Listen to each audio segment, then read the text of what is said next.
Hello friends, मैं हूं पूजा और स्वागत है आपका अपने इस YouTube channel online study hub में। हम लोग पढ़ेंगे BEd second year course 10 creating an inclusive school, समावेशी विद्यालय सृजन। इस वीडियो के हेल्प से आप लोग बीएड के साथ साथ बीएड सेकेंड ईयर की कोर्स है ये, और अब बीएड के साथ साथ teaching competitive exam CTET, JTET, DSSB की तैयारी भी कर सकते हैं। मैं खुद सीटेट क्वालिफाई कर चुकी हूँ और यह नोट्स और वीडियो बहुत हेल्पफुल होगा आपके लिए।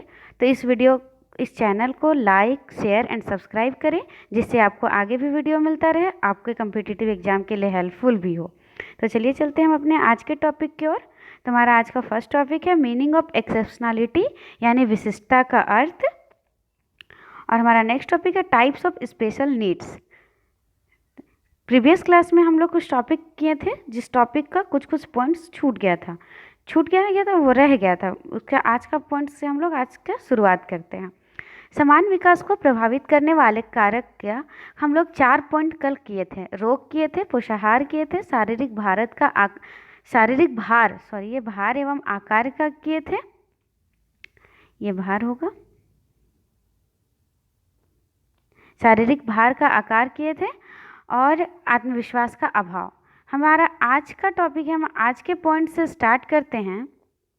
सोच, बालकों की ये प्रभाव करता है, सामान्य विकास को प्रभावित करने वाले कारक हैं। बालक के जो समान विकास को क्या क्या प्रभावित करते हैं वो कारक है, जिसमें हम लोग रोग, पोषाहार, शारीरिक भार व आकार, आत्मविश्वास का अभाव, ये हम लोग टॉपिक किए थे। और आज का टॉपिक है हमारा सोच। बालकों के नकारात्मक सोच के कारण भी उनके विकास प्रतिकूल प्रभाव पड़ता है। मतलब बालक में अगर नेगेटिविटी होगी, नकारात्मक उनकी सोच होगी, तो उनका विकास है उस पर प्रभाव पड़ेगा। क्योंकि जो बालक प्रत्येक कार्य को करने से पूर्व अपनी असफलता पर विचार करने लगता है, वो प्रत्येक कौशल को सीखने में असफल रहता है। इसके विपरीत जो बालक कार्यों के प्रति सकारात्मक सोच रखते हैं, उन बालकों की कार्य क्षमता एवं कौशलों को सीखने की गति उच्च होती है, क्योंकि उनकी कार्य करने में रुचि होती है। इसमें कहने का अर्थ है, आप लोग तो समझ ही गए होंगे, लेकिन कहने का अर्थ है यहाँ पर कि अगर हम अपने मन में पॉजिटिव थिंकिंग रखेंगे, सकारात्मक विचार रखेंगे, तो किसी भी कार्य को हम लोग दृढ़ता से कर पाएंगे। और अगर हम पहले ही सोच लेंगे कि हमसे ये काम नहीं होगा, हम नहीं कर पाएंगे, तो फिर उस कार्य को करने में हम लोग को बहुत कठिनाई होगी। नेक्स्ट पॉइंट है हमारा मांसपेशियों का नियंत्रण। जो बालक नियमित रूप से शारीरिक व्यायाम तथा खेलकूद करते हैं, मतलब जो व्यायाम करते हैं, खेलते हैं, उन लोगों का क्या होता है, शारीरिक जो विकास होता है और गत्यात्मक विकास तीव्र गति से होता है। क्योंकि बलिष्ठ एवं नियंत्रित मांसपेशियां बालकों के गत्यात्मक कौशल सीखने में सहायता करता है। इससे क्या होता है कि जब जो बालक खेलते कूदते रहते हैं, जो व्यायाम करते रहते हैं, उन लोगों का विकास, उनका हाइट बढ़ेगा, हेल्थ अच्छा होगा, उनका शरीर स्वस्थ होगा, उनका मांसपेशियों का विकास होगा। लेकिन जो बालक इस सब काम में रुचि नहीं रखते, बैठे रहते हैं, तो वो थोड़ा, उनका शरीर क्या होता है, थोड़ा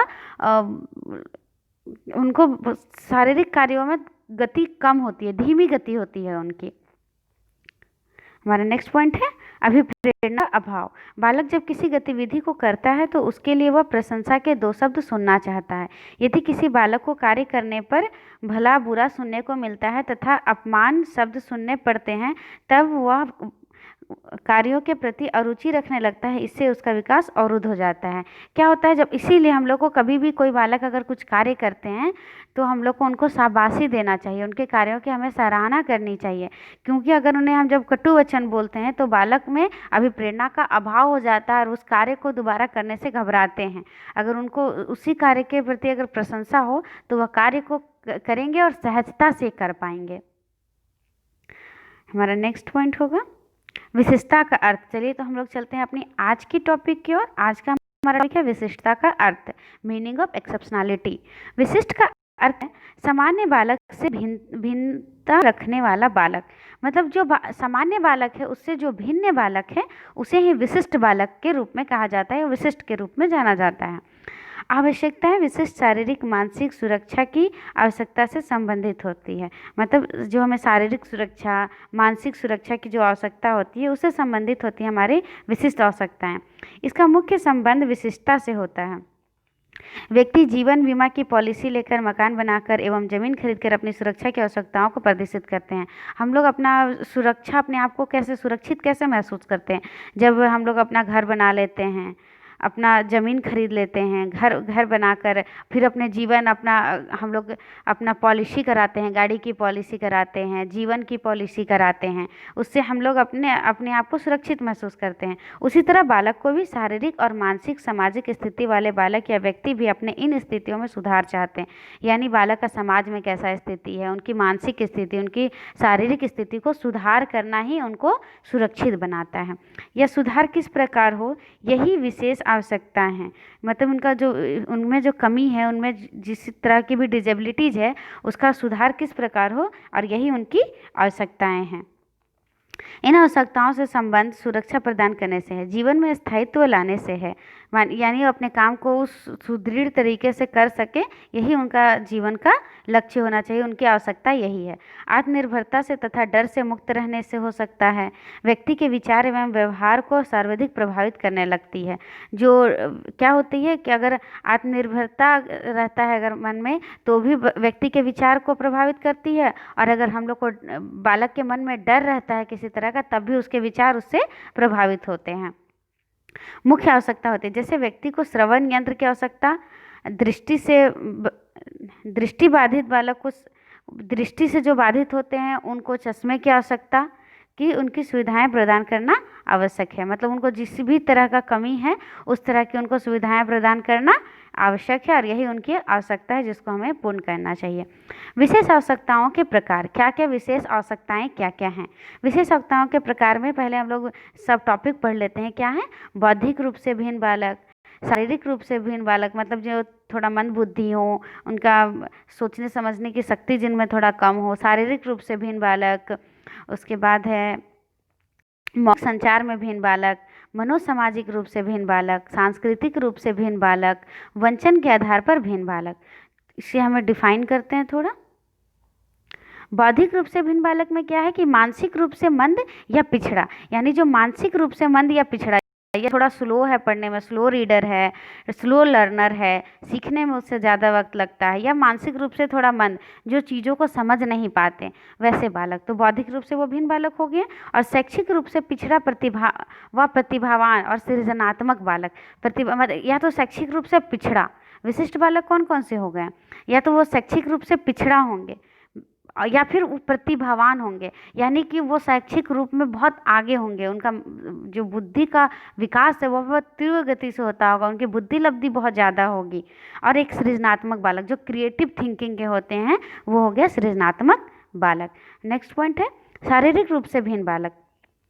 विकलांगिक बालक, यानी किसी भी शरीर के किसी भी अंग से विकलांग होना विकलांगिक बालक है। क्षतिपूर्ण स्वास्थ्य, यानी उनको इंटरनल कोई प्रॉब्लम, कोई बीमारी जो लंबे समय से चली आ रही है, जो उनको बाय बर्थ, जन्म से ही जो बीमारी उन लोगों को मिली है। या श्रवण बाधित, दृष्टि बाधित बालक, जिनको श्रवण बाधित यानी कि जिनको सुनने में कठिनाई होती हो, या कोई ऊंचा सुनते हैं या कोई नहीं सुनते हैं, कोई कम सुनते हैं, सुनने में प्रॉब्लम, या फिर कोई दूसरा शब्द बोला जाए वो तो कुछ और शब्द सुनते हैं।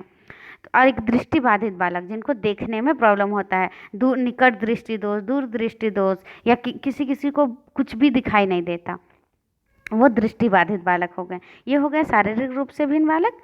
नेक्स्ट है मौखिक संचार में भिन्न बालक, जिनको बोलने में दिक्कत होती है। वाक विकलांग यानी जिनको बोलने में कठिनाई होती है, शब्दों का उच्चारण में कठिनाई होती है। और भाषा विकलांग यानी जिनको पढ़ने लिखने में, अलग अलग लैंग्वेज में जो हो, उनको पढ़ने में जो उनको प्रॉब्लम होती है। नेक्स्ट है मनोसामाजिक रूप से भिन्न बालक। सामाजिक रूप से कुसमायोजित, मतलब समाज में अपना पहचान वो नहीं बना पाते, समाज के साथ उनको उठना बैठना अच्छा नहीं लगता, आसपास के दोस्तों के साथ खेलना अच्छा नहीं लगता है, यही हो गया सामाजिक रूप से कुसमायोजित है। आस पड़ोस लोग से बातें नहीं करते, उनके साथ नहीं रह सकते।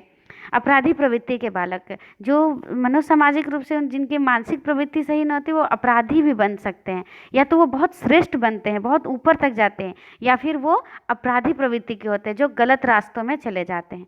संवेगात्मक रूप से अशांत, पहले भी बता चुकी हूँ मैं प्रीवियस क्लास में भी कि जो संवेगात्मक रूप से अशांत होते हैं उनमें कोई बहुत ज़्यादा गुस्से होते हैं, गुस्सा जिनको बहुत जल्दी आ जाता है, कोई चिड़चिड़े होते हैं बालक, जिनको छोटा सा बात भी बहुत बुरा लगता है, या फिर आप उनको अगर नकारात्मक कोई भी आप अपना विचार उन पर रखते हैं तो वो चिड़चिड़े हो जाते हैं, वो सुनने नहीं लगते हैं, हट्टी स्वभाव के होते हैं। तो जो थोड़े थोड़े बातों पे अपना रिएक्ट करते हैं वो हो गए संवेगात्मक रूप से अशांत बालक। सांस्कृतिक रूप से भिन्न बालक, अधिगम असुविधा युक्त। सांस्कृतिक रूप से यानी जो हम लोग का संस्कार, सांस्कृतिक कल्चर है, हम लोग का कल्चर के रूप से, उससे जो भिन्न बालक होते हैं। सांस्कृतिक रूप से वंचित अल्पसंख्यक, जो मतलब अपने जिस परिवार में है उनके सांस्कृतिक प्रभाव से भी वंचित रह जाते हैं। नेक्स्ट पॉइंट है वंचन के आधार पर, वंचन के आधार पर भिन्न बालक। सामाजिक रूप से वंचित बालक, सामाजिक रूप से और आर्थिक रूप से वंचित बालक, जिनको घर में पैसे की तंगी होती है वो लोग हो गए आर्थिक रूप से वंचित बालक। और सामाजिक रूप से वंचित बालक मतलब जो समाज के साथ अपना समायोजन नहीं कर पा रहे, समाज से थोड़ा दूर हैं, समाज से उनका बहुत ज़्यादा मेल मिलाप नहीं है, ऐसे लोगों से वंचित बालक। तो हमारा आज का टॉपिक यहीं ख़त्म होता है। मिलते हैं हमारे नेक्स्ट टॉपिक के साथ। आप प्लीज़ इस वीडियो को लाइक, सब्सक्राइब एंड शेयर करना ना भूलें, जिससे आपको आगे भी वीडियो मिलते रहें और आपके एग्ज़ाम के लिए ये हेल्पफुल भी हो। तब तक के लिए bye bye and take care.